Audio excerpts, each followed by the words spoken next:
বিচার বিভাগের জন্য আলাদা সচিবালয় চান আইনজীবীরা।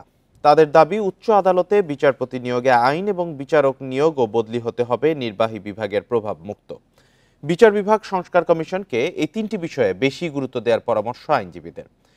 কমিশনের প্রথম বৈঠকেও এসব নিয়ে আলোচনা হয়েছে। বিচার বিভাগ সংস্কারে রোডম্যাপ কি হবে, কোন বিষয়গুলো বেশি গুরুত্ব পাবে, এসব নিয়ে প্রথম বৈঠকেই আলোচনা করেছে কমিশন। কমিশনের চেয়ারম্যান বললেন, ন্যায় বিচার নিশ্চিত করতে বিচারিক আদালতে আগে সংস্কার প্রয়োজন। একই সাথে মাজদার হোসেন মামলার রায় অনুযায়ী বিচার বিভাগের জন্য আলাদা সচিবালয়ও গুরুত্ব তার।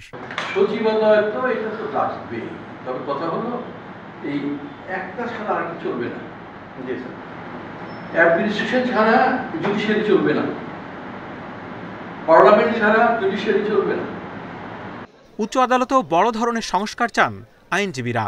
তাদের মতে বিচারক নিয়োগে আইন করার বিকল্প নেই।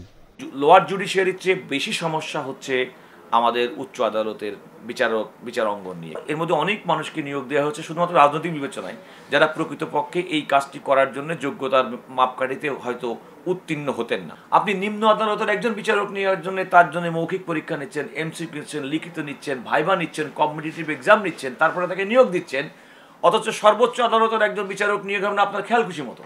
এটা তো হতে পারে না। বিচারকদের দলীয় আনুগত্য ও দুর্নীতিরোধে সুপ্রিম জুডিশিয়াল কাউন্সিলকে সক্রিয় করার পরামর্শ অনেক আইনজীবীর। বিচারকদের দুর্নীতির বিষয় তথ্য দেওয়া এবং ইনকোয়ারিটা সহজলভ্য করতে হবে।